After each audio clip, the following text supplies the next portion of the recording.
Welcome to the Purpose Over Profit podcast with Darren and Chris, where each week we discuss what it takes to live a life of purpose and profit and explore the lives of people trying to achieve just that. Welcome back to the Purpose Over Profit podcast. As always, I've got my co-host with me. Chris, how are you? Very well, thank you. Very well indeed. And you can see we're both sporting our sunglasses for obvious reason, as you'll see. But delighted to welcome Caroline Claydon, a woman of many talents. Looking through my intensive research, Caroline, obviously we know each other a bit as well, but my intensive research, you're an entrepreneur, property investor, mentor, have been for multiple years. You're a lead sales trainer as well, again for multiple years, and you're a coach and mentor as well. So it's fantastic to have you. How are you? Thank you very much. I'm so sorry for the sunglasses. I had a last minute call up for eye surgery yesterday, so everything's a bit sensitive, and I really appreciate you guys wearing your sunglasses to make me feel less self-conscious about it. So thank you. And to be honest, we're probably quite happy as well, because it saves us from the glare from our own ring lights. So there you go. That's it. So it's fantastic. It's great to have you. And as I said, we've probably known each other for maybe 5 years. You are October 2016. There you go. Yeah, very good memory. I think you maybe got the photos on your phone, but Caroline is probably the reason that me and Gill got started in property. So she's to blame for the upheaval in her life that's happened since, and all the stress and extra grey hair that I've had.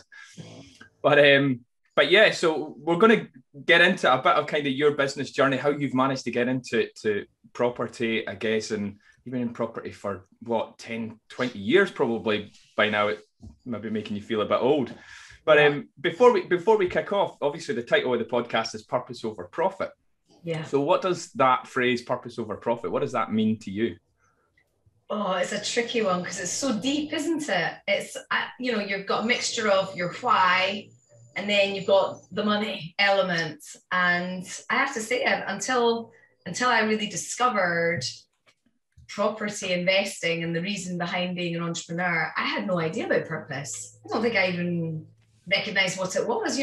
Growing up, you go to school, you have to work hard to get good grades because that's what your parents tell you to do, and you go to university and you get a degree because, again, that helps you get a better job.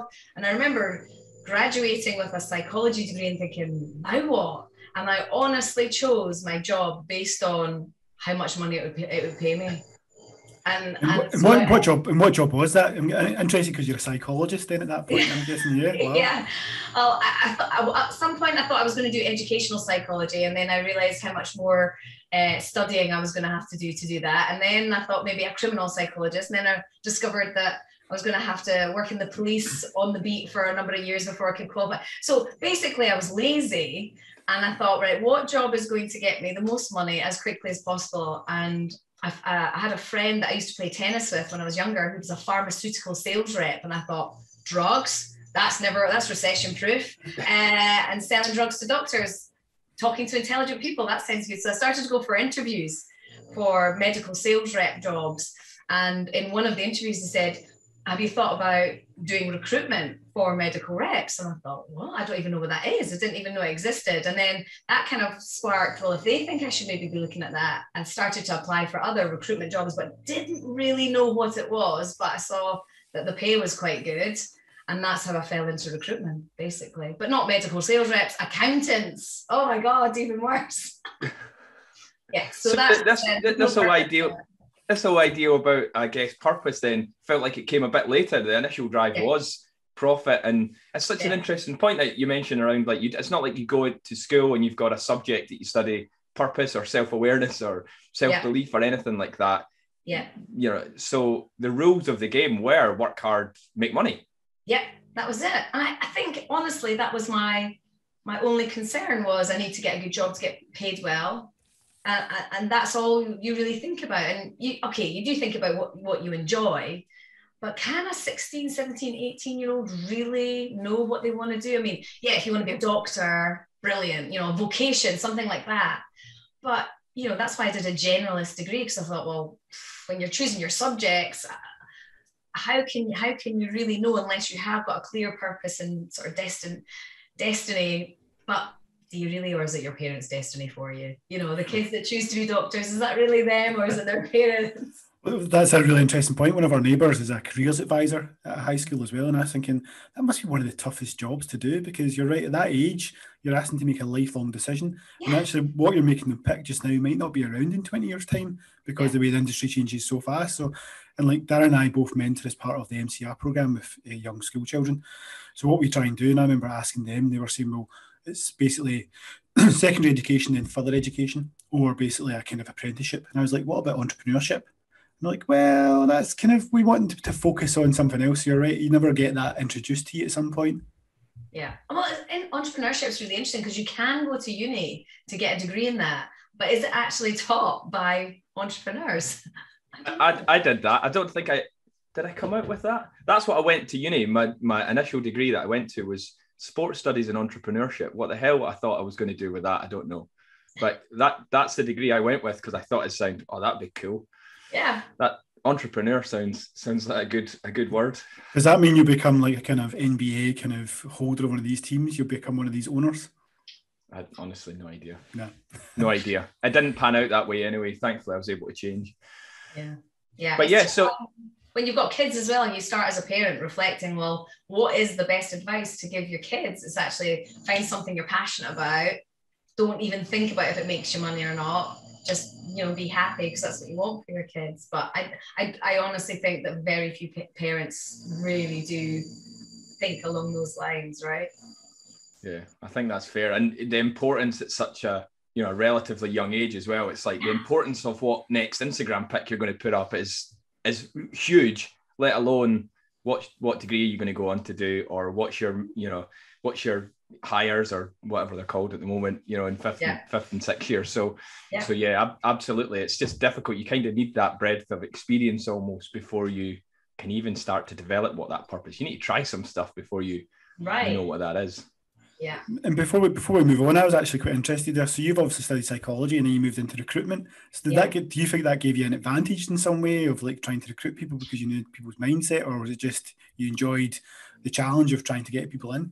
I think honestly, my psychology degree, it was less about how people think and how they take their actions and more about how the brain has evolved, all the sort of statistical side of it. I would say actually my life experience has taught me more about psychology than probably those 4 years at university. But I think a really, really important skill in life is actually being able to read people and how to communicate with them effectively so that you can get them to reach their full potential or do whatever you need them to do as part of your business or your team, because ultimately we're in a people business regardless of what you do, right? So how to read people and get the best out of them is really quite an important skill to learn, and sales is a good place to start that.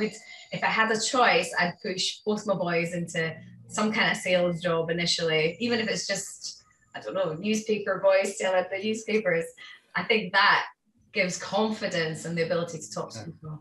I'm just imagining in the summer if there's a kind of lemonade stall just outside your house and kids are looking back and you can get 2 cups of lemonade for £1 or 3 for £1 or 50 or something like that, and just try and get them to negotiate. Great idea. Exactly. And then obviously that's your recruitment part. So because obviously Darren knows you really well, so I'm really interested to understand a bit more. And what made you then transition to go from recruitment to becoming what you are now?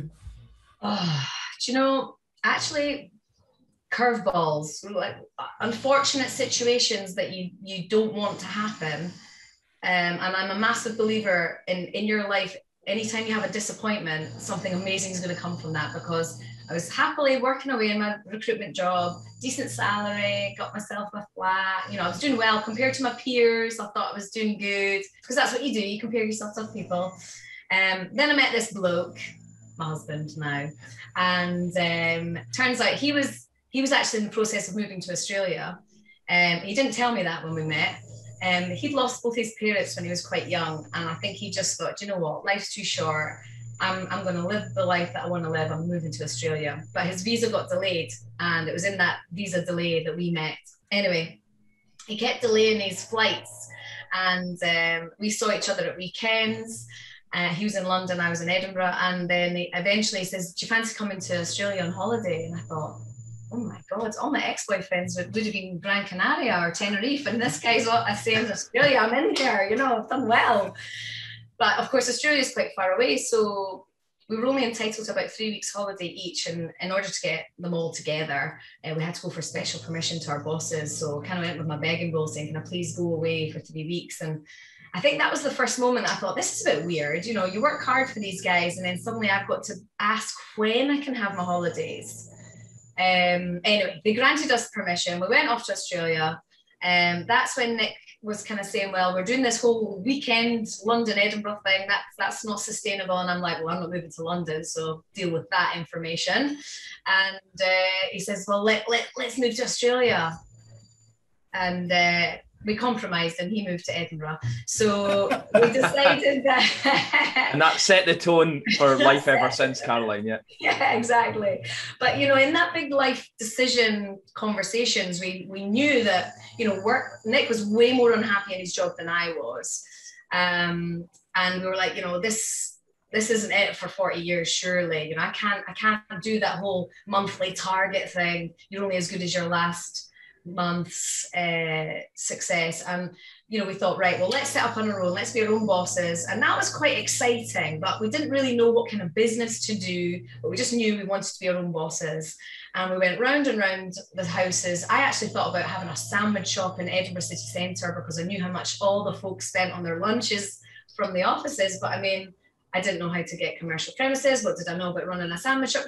I think we were quite, thank God, touch wood, we were quite self-aware enough to know that what we did know was recruitment, and what we knew how to make money in was recruitment. So we thought, right, well, we don't really love it as an industry, but we know how to make money in it. So how about we set it up as a lifestyle business?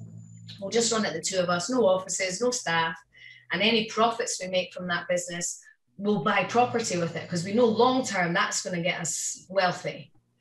And that was the plan. So we set it up at the beginning of 2007, and we were really excited, and we made our first fee, and it was a 20 grand fee, and we were like, oh my God, we're going to be so wealthy.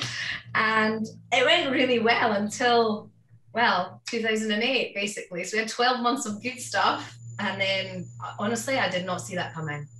I did not see that economic curveball coming at all. And I'm embarrassed to say that now, because I'm so economically aware and so sensitive to what the market's doing. And basically all our clients just turned around and said, recruitment freeze, redundancies, we don't need you.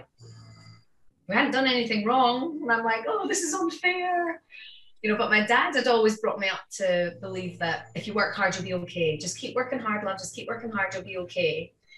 And we were doing everything that we knew in that industry to do, and it wasn't working. And months and months were going by, and we weren't making any money, and our expenses were going out every month, and like my stress levels are climbing the walls. And we were reading a lot of entrepreneurs' books. So Richard Branson, Losing My Virginity, that book there, that was a sort of turning point book, because he said one phrase in that book that has stuck with me, and it's expand your way out of trouble. And I'm thinking, how do you expand your way out of trouble? He's basically saying, do the opposite to what your instincts are. So when you're like, let's say in debt, get in more debt to get out. And I'm like, oh, that's bonkers. That's counterintuitive. Yeah, totally counterintuitive. So that really was sort of sitting in the back of my head thinking, okay, so, our business is really struggling, but Singapore is relatively secure in terms of recruitment. We could get Malaysian students to go to Singapore because we're doing international recruitment. So we spent on a trip to go out to Malaysia to get candidates. And I was like, this is me expanding my way out of trouble. I don't have money to be in Malaysia, but we're expanding our way out of trouble. And it was on that trip in Malaysia that I read Increase Your Financial IQ by Robert Kiyosaki. And I was like, holy moly, this guy's buying property with no money. And we've got no money, so maybe we should do what he does. And it was really that book. And Nick and I sat down, said, right, what do we need to do what Robert Kiyosaki does? We need a mentor. We need someone that knows what to do. We don't have anyone that could help us. And that was really our focus at that point. Bear in mind, at this point, it's 2008. Social media wasn't that big. But at this point, you're traveling about with your Your now partner in crime, who's now become, is he English, your partner? He's English, yes. Yeah, so she's now part of our Scotsman living up in Edinburgh. Yeah. In Singapore, Malaysia, now recruiting staff, reading a book with you, and then the kind of springboard to something else begins. That's it. We actually even bought a journal, a blank journal. We wrote in that journal that we had 7 properties, and we were like, God, right, okay, the plan, the target over the next 5 years is to get another 3. Oh my God, imagine if we had 10, that'd be amazing, that'd be incredible. Because all we knew was save, buy a property. Save, buy. So we thought it's taken us 10 years to get 7. So it's realistic for us to think maybe in the next 5 years to get 3. That's us really going at it. Yeah, and there's something in that. I think that the irony of probably my first property book is, or the first book I got probably out of your training probably would have been Rich Dad, Poor Dad, Improve Your Financial IQ. And I've still got it to this day, and I've read it 3-4 times at least since. And every time I read it, there's usually something else that I go, oh, I just need to remind myself of, to focus on that. Yeah. But this whole, I guess, expand your way out of trouble. I just want to unpick that. So you've done that in the recruitment business. Yeah. But and I know, really work. I don't want to create a spoiler. I know you have to do that in the property space as well. And you talk about this springboard, almost a bit like a trampoline, I think, where you're having to jump down so you can spring back up. Yeah. But emotionally, I guess, what's that doing to you? You've got your journal, you're reading Rich Dad, Poor Dad, you're looking to try and get into property, I guess, but you're on this flight, you're trying to save your business effectively. Yeah. What's going on for you right there?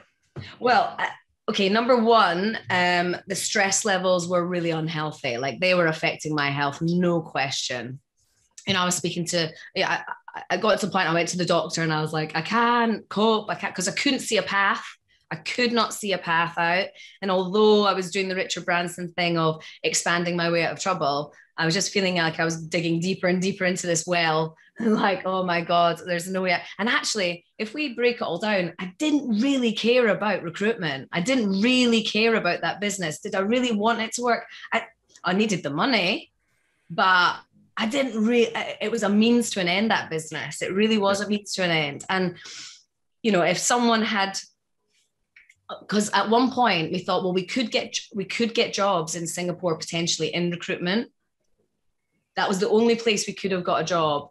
And we were considering it. And that would have satisfied Nick's, desire to live overseas in the sun. And it would have satisfied my short-term need to get money in. But I knew I would be miserable leaving home, my family. So, we were looking at a number of different avenues, just trying to solve a problem.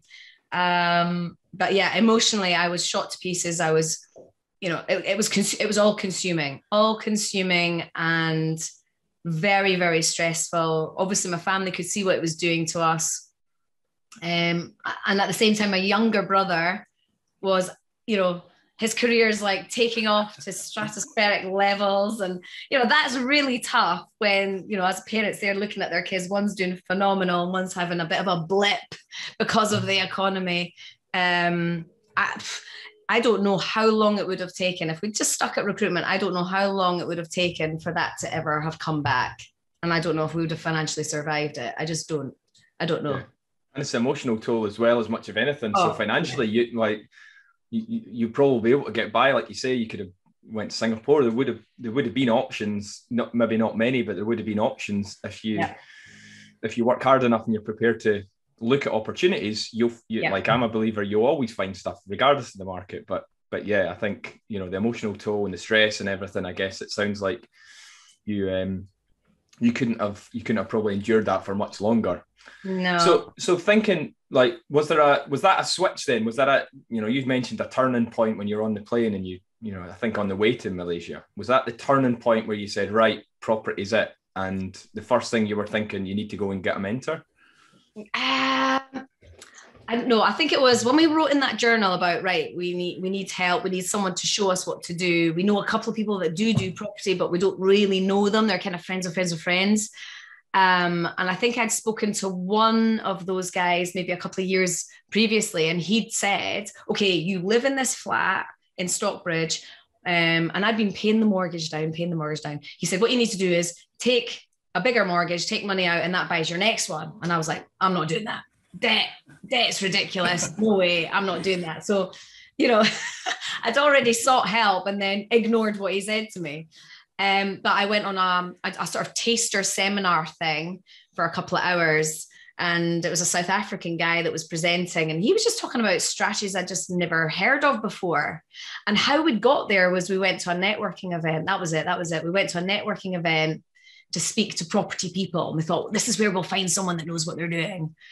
And somebody went up and presented a cash flow calculation, and we were like, oh, God, we've got 7 buy-to-lets. We never even knew how to do that. You know, we were buying properties, we weren't buying deals. And I think I'm very clear now on the difference between a property and a deal. But yeah, this guy was like, this is the calculation. This is how you do it. If you're interested in seeing more, there's a 2-hour taster thingy, my bobber. And so we went along to that. And yeah, that's when they started talking about other strategies I'd never heard of before. And they said, and if you want to know more, you have to pay £1,000 and come on a 3-day course. I'm like, oh, for God's sake, there's the sale. And of course, with your sales background, you can see it coming. Is it even more, you know, it's just like you're 10 minutes in and you're like, yeah, they're already setting me up now. But do you know what? We're the easiest people to sell to as well. You know, if I'm ever being sold to by someone, I'm like, yep, upsell me, keep going, I'll spend more.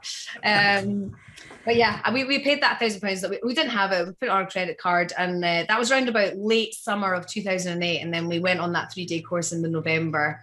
And yeah, the rest, as they say, is history. It was absolutely mind blowing. I mean, the people we met there, like the facilitators and the way that they're running their property business, it was like, oh, that's how you're meant to do it. Okay, got it. And they laughed when we told them we wanted to buy 3 properties in 5 years. They were like, all right, try and do that in 5 months. So yeah, and that was when it started. And look, we had to make a decision that weekend to invest a lot of money that we didn't have. That was very, very, very difficult. And again, very nearly didn't do that. And I think when I look back, there's lots of sort of sliding doors moments where you're like, ooh, if I'd made that decision, God knows where we would have been now. But everything happens for a reason. I know if I'd attended that course when I was in my recruitment job, getting that nice salary, well, number one, I would never have attended it. And number two, I never would have had the need, desire, or foresight to go further with it. And so this comes very closely linked with that purpose thing, right? Because... And that's what I love, actually, just listening to you. I mean, I've always done a bit of research and I've seen some of your company's social media posts. It reminds me of the post that says face, which is you can either forget everything and run, or you can face everything and rise. And that sounds very fitting to what you're saying there, that you had to make that decision and you went along that course. You've made the £1,000. And in the mindset, every other person in that mindset in that moment would be going, I can't really afford that. I've got credit card bills here. I don't know if I can do this and this. But it's taking that leap of faith and that jump. And then now you're saying the rest is history, because look at where you are now, which you can come on to. But I think that's just such a great way of looking at it and thinking about how the positivity and the mindset of two of you is just taking that jump together. Given your fact, your husband, not then, but husband to be, had made the jump to move up the north with you. So it's quite a journey, an evolution of you both. Yes, it's and I would say that one of the biggest challenges is a couple working together in a business. That is a big challenge, but we'd gone through all that tough ground in the year of the recruitment business. So when it came to working together in the property business, we already knew everything that we hated about each other in the way that we work. Like there's things that Nick does that drive me bonkers, and there's things that I do that drive him bonkers still to this day, but we're never going to give us a couple of insights. Is that all right? Well, is that me or... Oh, that's one for Caroline, sorry. I mean, look, there can be small things that they can drive you mental. So for example, if I've got a to-do list, I will not stop until that is done. And I would much rather do something half-arsed and half-baked but have it done. And Nick would much rather have it perfect but take 3 weeks to do it. So those two things don't go together, because he's like, you've just messed that up because you rushed it. And I'm like, you're taking so bloody long to perfect it. So those two things, when we realized that that was just never going to change, actually in property, it worked quite well because I could just rush out, put offers in, and then he could sweep up behind and sort out anything that needs sorted out afterwards. It's so funny as well. Like, I guess you're talking about property as well. Something I've got a similar approach to you. I think that I don't get too hung up on the numbers, even though I come from a numbers background. You know, I talk about like, if your refurb numbers, like I'm going to buy a property, I'm going to hold it for 20, 30 years. If I get a refurb, $1,000 out either way, I'm not going to lose sleep over it in 10 years. So let's kind of move on. But when I'm talking to mentees or coaches about it, my coaching clients about it, it's like, maybe I should hold that, and like maybe I'm undermining that, because £1,000 is a lot of money if it's, you know, on a say a 10 grand refurb or something like that. But yeah, it's interesting to hear you say it. Yeah. And then so thinking forward, like obviously 2016, October 2016, I know for a fact you changed the direction as a sliding door of my life and Gill's life, and you spoke, you know, about the exact same experiences that you've gone through. So there's a certain, well, there is credibility there. There's absolutely credibility, but there's congruence and there's experience, shared experience emotionally in terms of the process that you've went through, the difficulty you had, not having money, having a failed business, basically put upon you, not through anything that you've done, just through economic situation at the time, and you had to get your way out of it. So it was certainly something for us. That credibility and congruence, I guess, with which you spoke helped us make the decision, because we went, do you know what? Well, if someone else has walked that path, we had no money, you know, and here we are kind of 5 years later, out of jobs. I'm doing a podcast because I've got time at 12 o'clock in the middle of the day. You know, my boss wouldn't have been too happy about that a couple of years ago. So yeah, thank you, I guess, for that. Well, you put yourself in this seat. I think that's it. It's like everyone puts themselves in a position, and it's either they see the opportunity and they take it, or they can't see the opportunity and they don't take it. It's just as much your biggie, definitely. You're being very humble.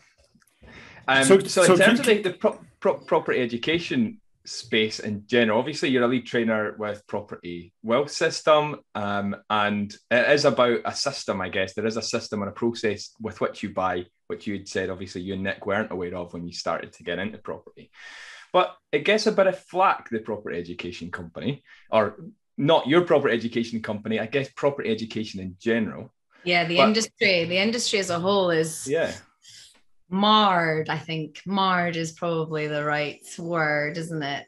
Do you think the criticism's fair, and do you think there's any, like, I guess, change that's came in as a bout of COVID or anything else, I guess, that's been good?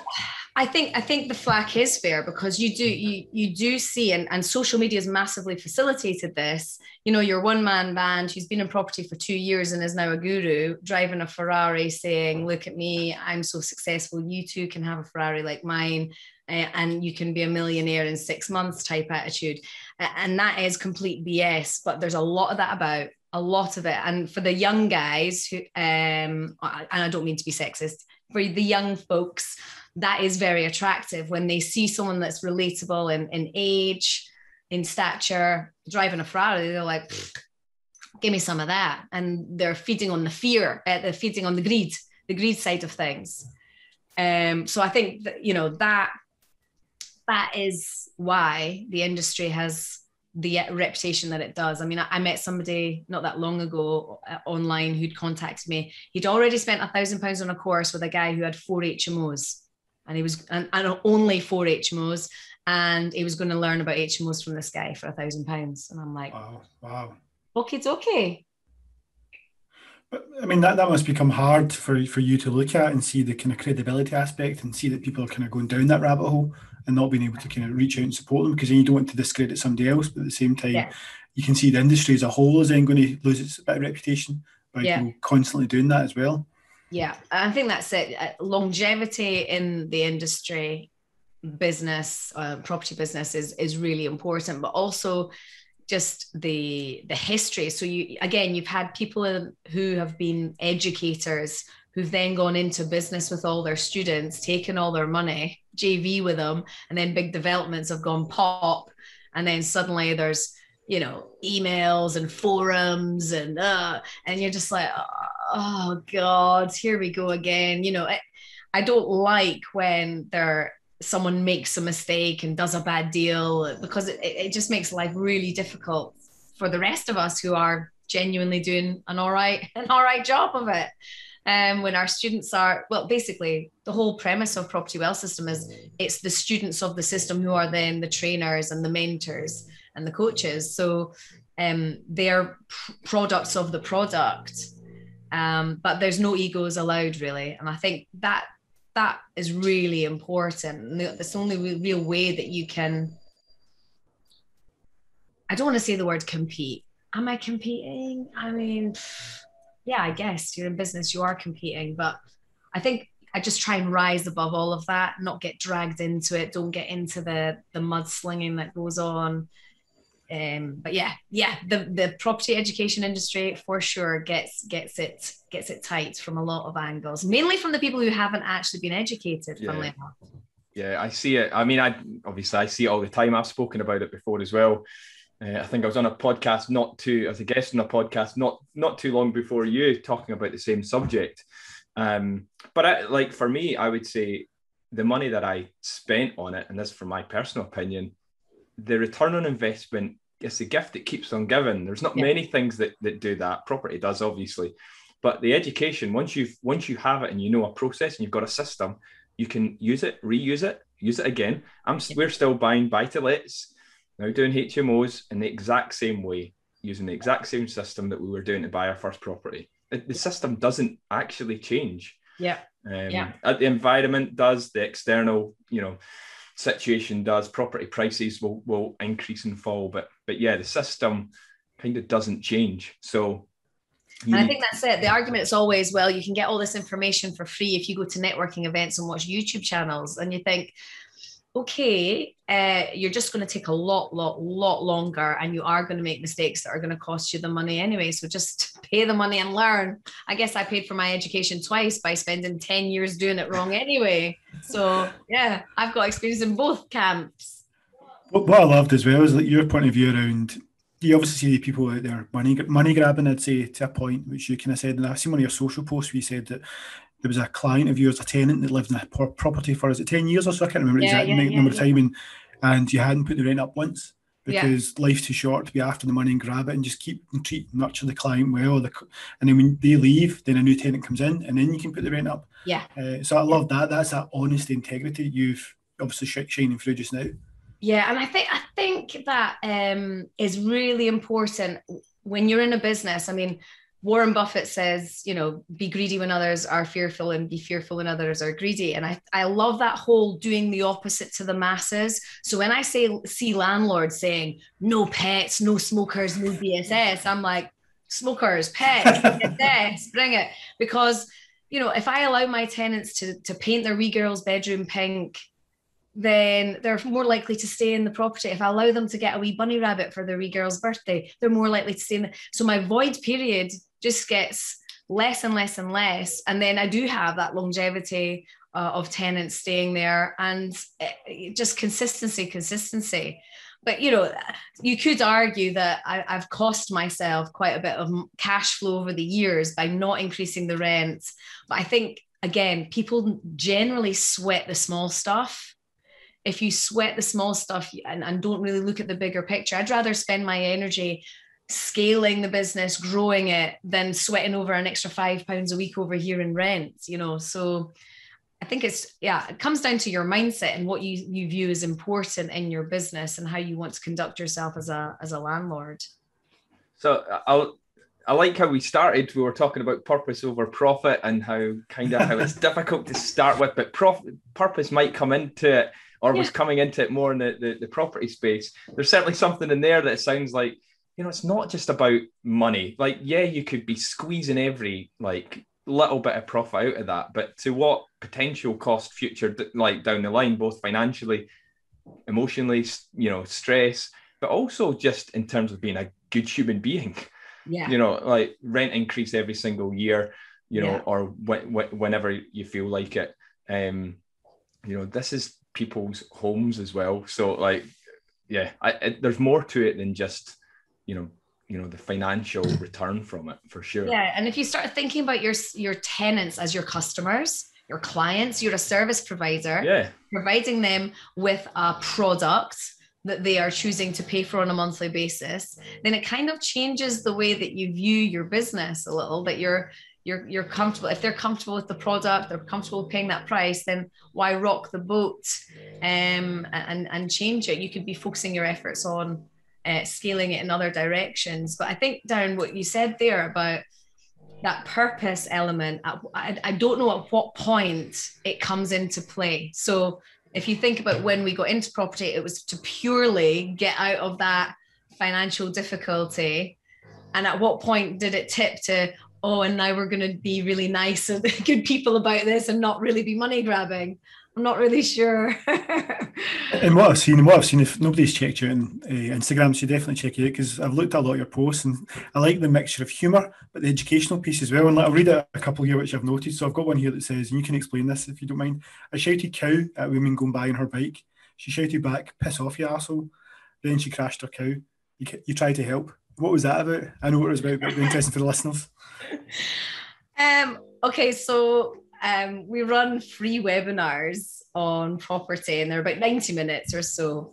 And people have the opportunity to ask questions at the end of it. And you're telling them, you know, what your high value skills are, you should be focusing on as an investor, you know, sourcing the deals, doing the deal analysis and raising the money. Those are the things you should be focusing on. And then you have people going, but should I buy in a limited company or a sole trader? And but should I be managing my own tenants? And they're focusing on totally the wrong thing. No matter what you say to them, they miss it completely, and you know that they're going to crash into that cow.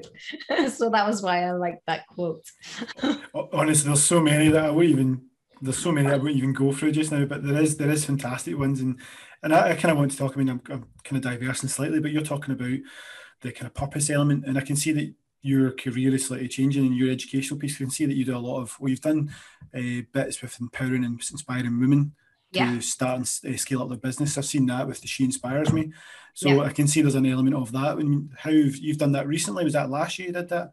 Yeah, no, I think just March. Just March, was it? Yeah, it was just March. I was asked to be. So I think this the female movement is gathering momentum, isn't it? And that hashtag is She Inspires Me. Yeah, yes, that's it. Yeah, and look, I will not claim to be a mad feminist. I haven't been, you know, up in arms about the fact that women aren't paid the same as men and stuff. Frankly, I couldn't care less in the past. However, now I'm far, far more aware of the fact that I have been operating in quite a male-dominated industry. And, you know, women are like, well, how are you taken seriously? And I'm like, I really have to think about that. I'm not sure. And I always joke, have a good pair of tits. That helps. And then you can see them being all shocked about that because that's not PC at all. You're like, look, as a woman, you do have to work harder to be taken seriously. And regardless of if I've done that on a subconscious level or not, I have. I'm always very aware of how I'm perceived by, let's say, an estate agent when I first meet them or whatever, because that is a barrier. Or the daft lassie, here she comes, you know. So I guess as women, we do have to work slightly harder, but I see that as an opportunity for us to really use our strengths, like taking a baby along that's, you know, attached to your boob. Well, that's going to help them remember you. Not that I breastfed, but you know, that would be a very good. And I know that Gill, she definitely Jill did that, yeah. Leverage the children, yeah. But also it was necessity. It's like, you know, they were. Can I clarify what she did? What did she do? So I don't think she was breastfeeding. I don't think she breastfed Laura. I don't think she breastfed either, actually. But yeah, but like you have to go in. I think at the time we were buying properties, Jill was off maternity leave. She was in the estate agents with the baby carrier, and you're absolutely right.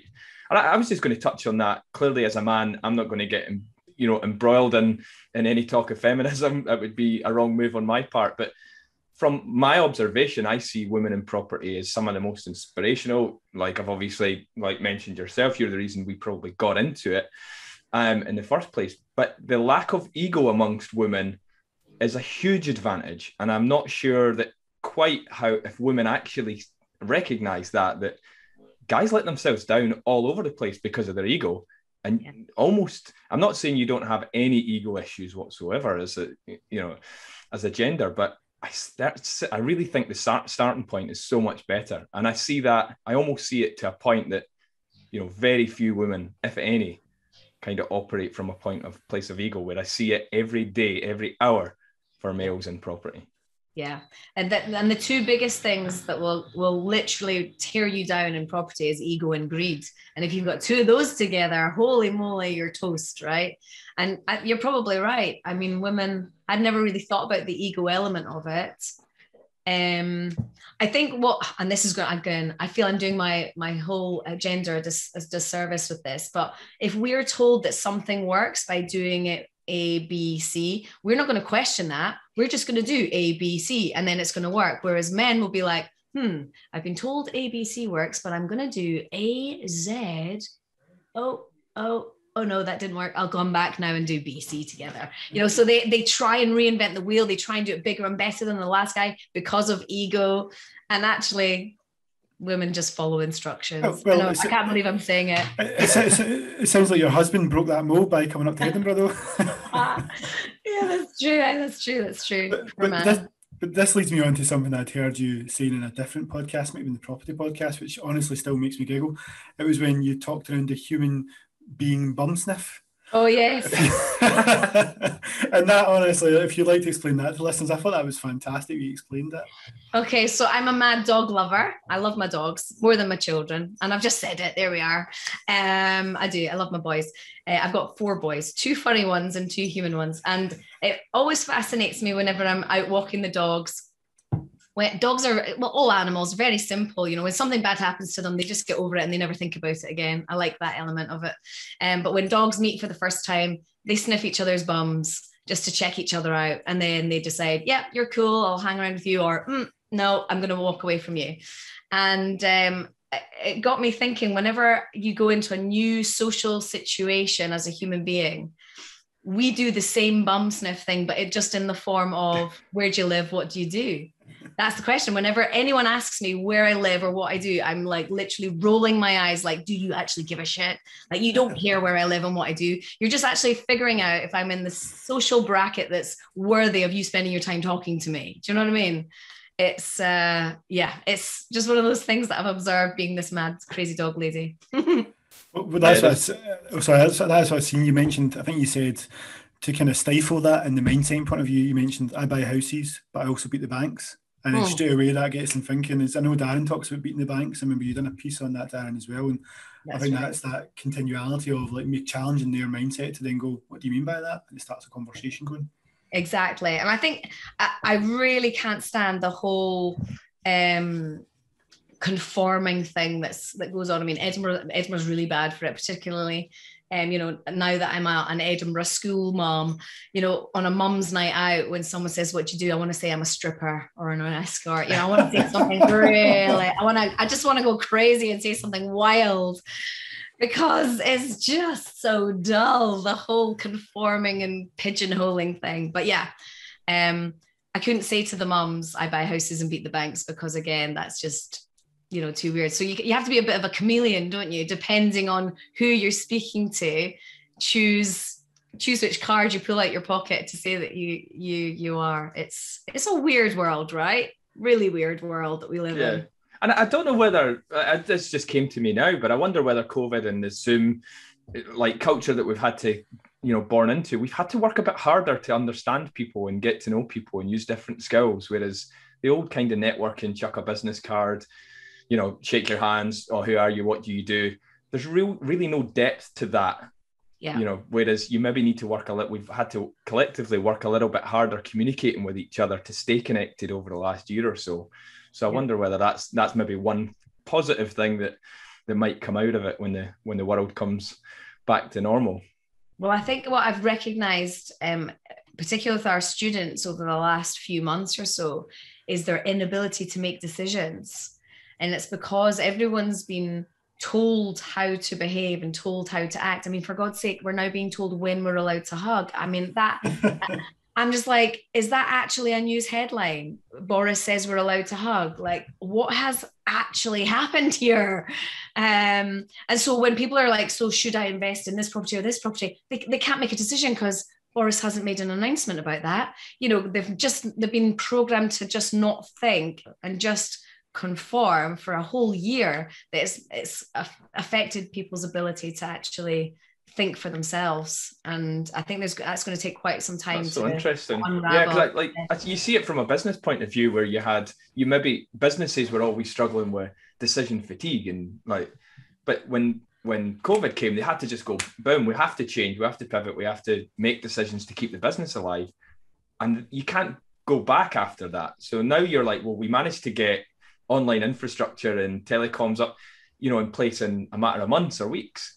Yeah. So now that's the expectation going forward. But it's interesting from a end consumer or individual that that kind of autocratic, you must do X, Y, Z, when that's quite dangerous in terms of a place to be for a culture. But it's an interesting point I hadn't even thought about. Yeah. The decision making, we really noticed it. The decision making is like people have lost so much confidence in their ability to make a decision. That I think people's ability to feel confident has been smashed, absolutely smashed. Because, well, if you go out, you might get ill, people might die, and then because they've not been socializing, they've not got the confidence to actually go out and see people again, and it's just this big snowball effect that I've certainly witnessed. I mean, I feel it myself. I'm feeling it myself, for sure. Recognize that.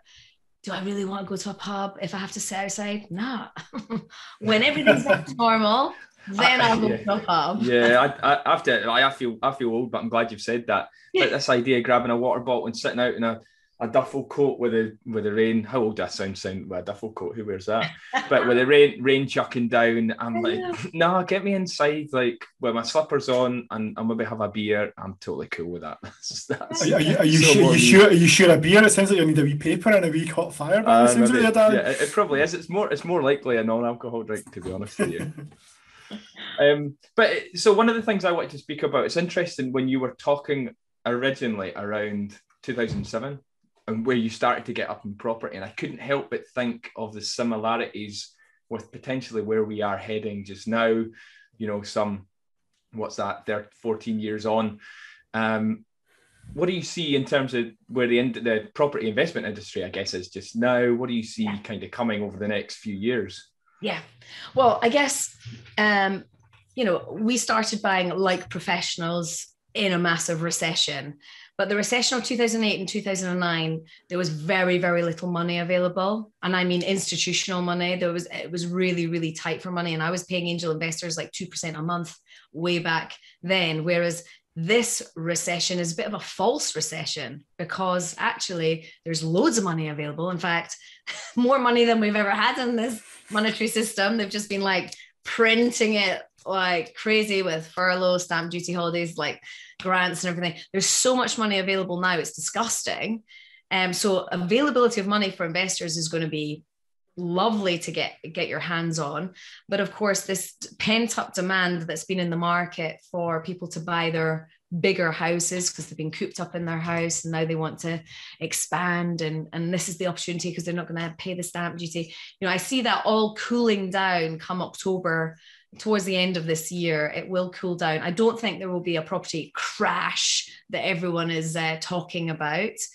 And it's fascinating that in the same day, I saw two headlines. In fact, I put it on Insta. Yeah, one I've seen that. was like, property boom, blah, blah, blah, blah, blah, about how the property market is going phenomenal. And then this other article was about how, actually, tenant demand's fallen and property market's not where to be. And you're like, actually, the people who write these articles don't invest in property. So why are we even listening to or reading an article that they're writing? So look, the the property market needed a bounce, right? So back from 2008, 2009, there was a lot of quantitative easing that went on there, but no real inflation that we felt at all since then. I mean, it peaked at just over 3%, and it really needed to hit 5 plus, I believe, but it just never got there. And then, of course, pandemic hit, and then, Brexit, all at the same time, double whammy, loads of printing more money, and then it just stands to reason that inflation is going to hit very hard in this country, maybe in 5, maybe even in 10 years' time. But it just stands to reason that it's all got to catch up with itself, and it's just not managed to do it over the last 13 years. So I'm very, very confident that the property market will continue to rise in the fashion that we recognize that it's going to. There will be peaks and troughs as we go, and it will be location dependent. But it stands to reason economically, because of the rules of money, that property prices will continue to rise, because the amount of money that's in the monetary system now, it just has to. It just has to, like, economically, statistically, it's just got to go.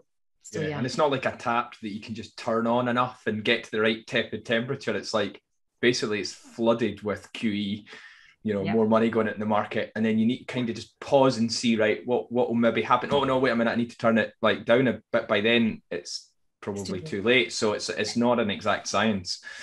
But it's great. The pandemic's going to get the blame for a lot of stuff, but in actual fact, 2008, 2009 was when it started. And so the inflation that we're going to feel, pandemic will get the blame, but actually it's just a catch-up, big hangover from back. The can down. You could say, when was the gold standard gone? Was it 77 or something? Or it's sometime in the 70s anyway. You could say it's from then. Yeah, you grow up, and I've never known anything. I thought inflation was a normal, force in the world, but we created it as a population, I guess. So, but no, it's good. It's good to get your take on it. Yeah. So what's next for you then? What's the future looking like for you? Where do you kind of, I guess, see yourself? I know you're big on goals and shaping your own future. Where do you see yourself 5-10 years down the line?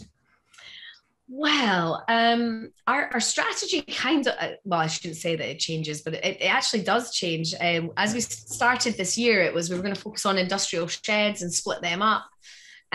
We've had a few offers out. We've been in negotiations. They take a lot longer to come through, and that doesn't suit my personality type. I need things to be transacting and moving. So we've had a situation that's hit just in the last couple of weeks. Has been really, really interesting. That's kind of changed direction for us this year, and it's one that's got a really good feel factor. So we house in one of our HMOs in Liverpool, we house a charity for vulnerable young adults, young children, not young children, young adults who are escaping pretty unpleasant backgrounds. Yeah. And there's a resident living in there to help and support them. So not like care, but kind of like assisted living, if you like, until they're ready to be out there in the big bad world themselves. So we rented one of our HMOs to them, and unbeknown to us, they changed the use of this property from a C4 HMO to a C3 category B, which is basically residential property with a live-in carer. Thank you, because I had no idea what you're talking about there. I mean, thank you. You can think, I guess, imagine it like I get it. Your regular home, whether it's got multiple people in it or if it's a commercial property. What type of commercial property? So residential. Just different use classes for how you use properties. Yeah. So that was all good. Now, the HMO class C4 is great. It means that's what the building is. But in this particular location that this property is based, Article 4 is coming in, which effectively means that if it's not already an HMO, you can't convert it into a C4 property. And we've got these people living here, and they've changed the use, and we can't change it back. And it's going to drop about 100 grand off the price of our property, or the value of our property. So our choice is evict them and change the use back to HMO. Try and get the local council to give us an exemption because it's a charity, which we could have taken weeks and weeks and weeks to do that, and it would never get there. Or we have to speak to the charity and come to some kind of arrangement. Anyway, we had a call with them last week, and it was like, look, we are not the capitalist landlords that want to evict you to, save 100 grand on the value of our property, but you have caused us a major problem here. So we need to come up with a solution. And they were like, look, this is the best house that we've got. We don't want to leave here. We can't just move these children because of the backgrounds they're coming from. And so we all were coming from the same place. And we've agreed that they'll sign a 10-year lease on the place, index link the rent, which is great. And we'll give them an option to buy it at full HMO value within 10 years if they want to. Not that I really want to sell it, but we've got that in there as a kind of safety net. And then as we're saying all this, and they're so eager to keep this property, we're like, so how many of these properties do you need? Like, what kind of locations do you cover? And suddenly we're like, okay, we're meeting them driving down tomorrow morning to meet them because they cover a certain area of Northern England. They need properties exactly like the ones we've just given them. And now we're going to just buy to their demands and just start housing these guys and give them 10-year leases. And yeah, I'm excited about that because yes, it's a new focus. It's a feel good. We're helping a charity. It's really well backed. I think there's a professional footballer that's an ambassador for them, and there's insurance in there, and it just feels right for us at this moment in time. So and that sounds like a great venture. And like, I guess, like you said, we're not this capitalist greedy landlords, which we're, I guess, any landlord's painted in the Daily Mail as. I guess we're all evil in the eyes of the Daily Mail. I don't think anyone escapes that. We're all going to hell.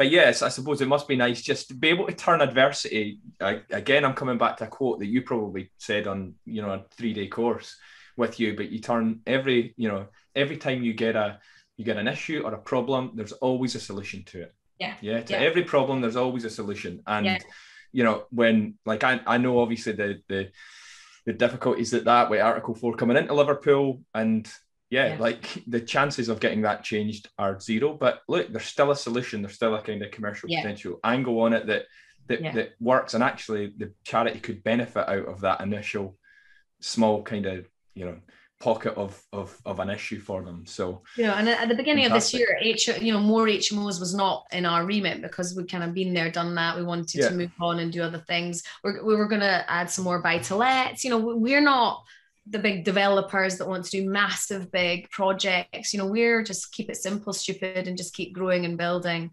As long as I feel like I'm still being challenged and we're still contributing each year to the business, then I'm happy enough with that. What I love, Caroline, at the very start when we spoke around purpose over profit, and you're like, well, yeah. And now, as we're coming full circle, even this conversation itself explains what you're saying to the charity. Like, we don't want to really lose 100 grand, but we don't want to kick you out as well. So again, that shows the ethics that you've got and that integrity as well. And I think that's phenomenal because it just shows that through your social posts, everything you're doing, even your company's website, even the purpose statement, everything else, it is purpose over profit, which is fantastic. From an outside point of view, from not knowing you that well. Yeah, I'm a big believer in karma. I just believe that if you put it out there, it will come back to you. And anything that does happen that's not great, if someone or something happens that's not great, then you think that's a lesson. I've got to learn from that. That's happened for a reason to teach me something, and I've got to dig deep to find it maybe. But it will lead to something. It will lead to something good and better. I always believe that now. Well said. And everyone still breathing at the moment has got through everything they have. So it's like even if you just look in the mirror and recognize that if you've been through a load of shit in your life and people have, done things to you that you're like, why me? Well, you're still here. So what could you learn from it? I guess it's not killed you. So And it's Mental Health Awareness Week, right? So it is. What a great time. I think a lot of people need to, no matter how low they're feeling, understand that there's others that have got their own battles that they're fighting, and that, if you pull together, and there's always going to be support or somebody that understands or has experienced what you're experiencing as well. Yeah, I think you're right. Given the current climate, I mean, it doesn't feel like a week is long enough for mental awareness. It feels like it should be much longer, given the struggles everyone's facing. But I mean, for you, for that example of reaching out to that charity and giving them the option, and even giving the option to buy in 10 years' time, and from a commercial point of view, it's probably not the best option for you. But that just shows that you're kind of leading the way and how you are trying to change that industry as well. Yeah, solution focused. Well, it's been an absolute pleasure. I've been like slap bang in my comfort zone. Sometimes some of the guests Chris brings on, I'm like, I don't know what's going on, but yeah, we're talking about C3, C4 classes. I'm like right up my streets. And like, listen, it's been a pleasure. It feels like kind of coming back after like I guess 5 years since yeah, I guess we would have met, and you've kind of changed the shape of our life, I guess. But yeah, it's nice to come on and hear a bit about your journey and I guess unpick it a little. So thank you so much. Thanks for having me. And it's been unbelievable to watch your journey. You and Gillian are an absolute inspiration. It's one of the reasons I love training, because you kind of just sow a seed, you set them on a path, and then you just watch it grow. So no, you should both be really, really proud of yourselves, because you've achieved phenomenal things over the last 5 years. It's been great to see. Thanks for having me, Chris. Nice to meet you. No worries. Thanks for having you, Caroline. Talk to you soon. Sorry again about the glasses, but you know. That's all right. I guess oh my God, that's so bright. Makes the show. Yeah, thanks so much, Caroline. As always, thank you so much for listening to the Pop Pod this week. If you'd like to leave a review or share the podcast with others, then that'd be awesome. You'll find us on Instagram at the Pop Pod, and on Facebook we have a community group called Purpose to Progress that anyone can join. And we'll be back every Monday with a new episode, but until then, stay on purpose, and we'll see you next week.